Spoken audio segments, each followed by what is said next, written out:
How many trades, Sebastian's asking, how many trades do I recommend? There is no blanket answer, all right? There's no blanket answer.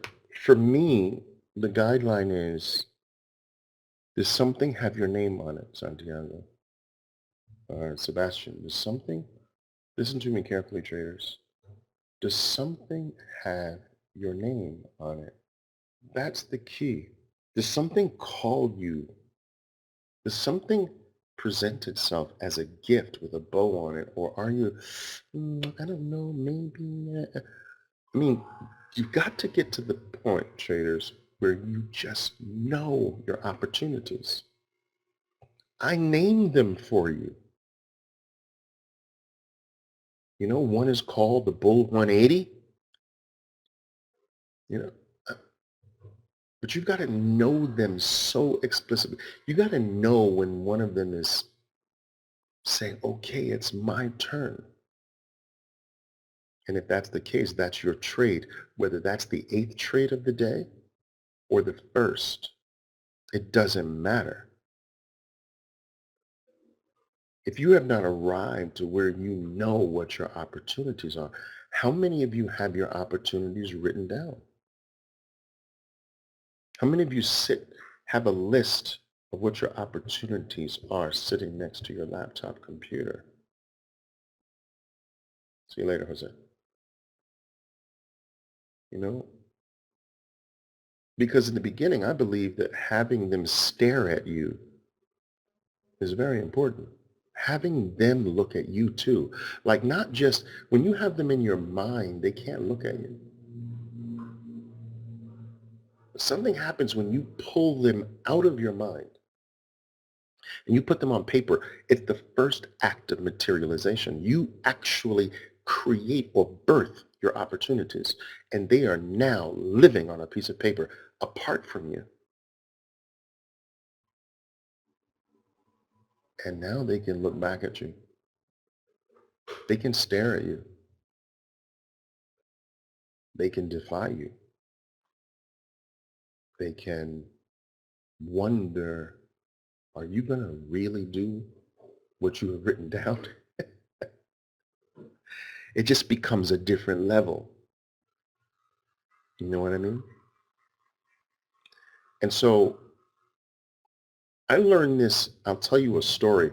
I learned the value of this from a trader whom I had deep respect for. And while I made more money than this trader, I still just had this deep respect because he's in the game longer than me. And he used to tell me, Oliver, you know, I've been at this game for 35 years, he would say, right? He says, to this very day, I make a practice. When I get into a trade, I write down the stop. The price that I'm gonna get out if it doesn't work, I write it down so that it stays in front of me. And I'm like, you still do this? You're in this game 35 years and you still do this? And he says, yeah. And I said, but why do you write it down? Like, you know it. He's like, yeah, but when it's in my mind, it's something that can easily be changed. The moment I transfer it to a piece of paper, it becomes concrete to me. It becomes something real. So he said, I don't know if that works for you. I don't know if that'll work for you. But for me, when I write it down, it's done. It's like it's already done. Does that make sense, guys? And so this is this trade is also responsible for not directly, but kind of indirectly for me going down the path of a written trading list. I mean, Atul Gawande is the individual who I attribute most of that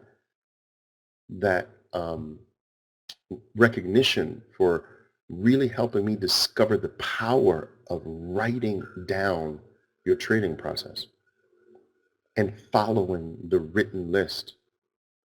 Um, but it started with this trader, and then Atul Gawande,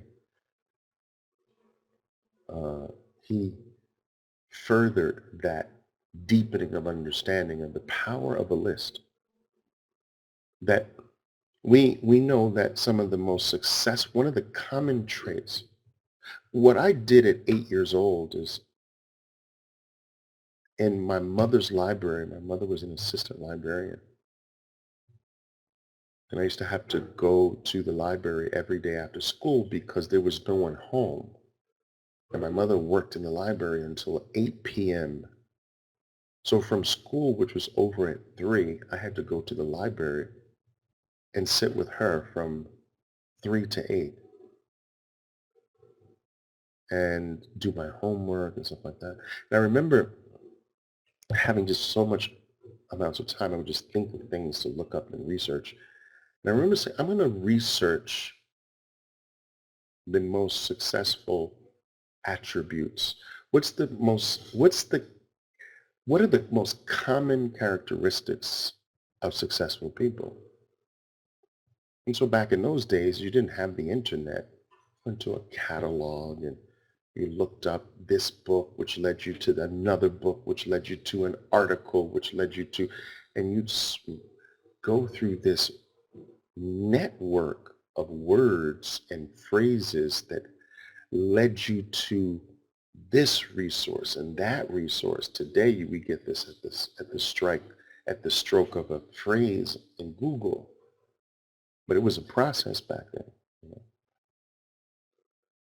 And I just remember like the resources that would come up would be the biographies, the written biographies of very successful people, right? And everything kept leading to a small list of things.